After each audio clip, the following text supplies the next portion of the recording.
Bonjour, je traite un autre exercice lié au chapitre du conducteur en équilibre. Donc un condensateur plan est constitué de deux plaques métalliques rectangulaires A et B, figure A, donc voici la figure A, de longueur L et de largeur X, séparées par une couche d'air d'épaisseur 2D. Donc ça c'est 2D. Première question. Calculer la capacité du condensateur. Je rappelle la relation qui relie la capacité aux caractéristiques du condensateur. On parle de la longueur, largeur et épaisseur. Donc on écrit C, la capacité, C est égal à epsilon0, S la surface divisé par 2D, qui est égal à epsilon0. Donc la surface c'est quoi? C'est la largeur, puisqu'on parle d'un rectangle. Donc c'est la largeur. Alors on écrit epsilon0 multiplié par x, la largeur, fois la longueur L, divisé par 2D. On fait une application numérique, donc on trouve que C est égal à 2,65 fois 10 puissance moins 12 farad. Passe maintenant à la deuxième question, qui nous demande de calculer la charge du condensateur lorsqu'il est mis sous une tension U. On écrit la relation de la charge qui est égale à Q égale C fois V. Donc c'est la capacité fois la différence du potentiel avec C est égal à epsilon 0 x fois L divisé par 2D. Donc on remplace cette expression dans l'expression de Q et ça nous donne epsilon 0 x fois L divisé par 2D fois V.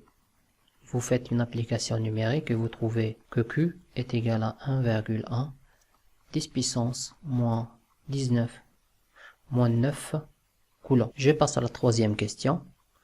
On introduit entre les deux armatures du condensateur une plaque métallique, la figure B, donc c'est celle-là, d'épaisseur D sur 2 et initialement neutre.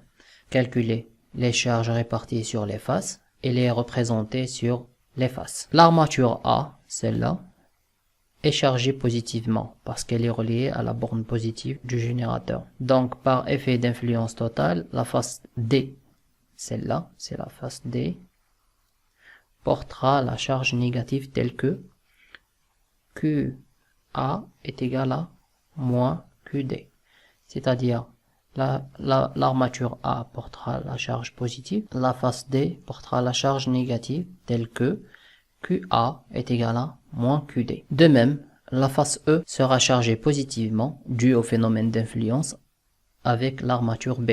L'armature B porte la charge négative parce qu'elle est reliée à la borne négative du générateur. Et la face E portera la charge positive telle que QE est égal à moins QB. Et puisque la plaque est initialement neutre, cette plaque initialement neutre, on écrit QD est égal à moins QE. Donc la face D portera la même charge que E de signe opposé. Le résultat, c'est qu'on a deux condensateurs groupés en série, c'est-à-dire on a le premier condensateur A, D et le deuxième condensateur E et B. Je rappelle qu'un condensateur, c'est deux armatures, une positive et une négative. Maintenant, nous avons une armature positive qui est A, une autre négative qui est D, une autre armature, bien une autre face E qui est positive et une autre armature B qui est négative. Donc, on a deux condensateurs qui sont en série. La capacité du condensateur équivalent, c'est-à-dire nous avons maintenant deux condensateurs, la capacité équivalente, on écrit C équivalent est égal à C1, C2 sur C1 plus C2. C1, c'est epsilon 0 fois S divisé par D. Donc C1, c'est quoi? C'est la capacité du premier condensateur qui est composé de deux armatures. La première c'est A et la deuxième c'est D. Entre les deux, la distance D. Très bien, donc on écrit la capacité C1 est égale à epsilon 0 S divisé par D. Maintenant, le deuxième condensateur, c'est celui qui est composé de la face E qui est chargée positivement et l'armature B qui est chargée négativement. Entre les deux, il y a une distance de D sur 2. Alors, le tout, c'est 2D. Maintenant, entre A et D, c'est un D. Et l'épaisseur de la plaque, c'est D sur 2. Donc, il reste un autre D sur 2 qui sépare la face E de l'armature B.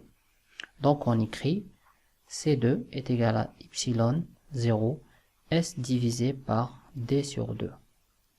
Et C équivalent est égal à la fin 2YS divisé par 3D. Maintenant, la charge Q' qui est égale à C équivalent fois V est égal à 2 fois Y0 L fois X divisé par 3D.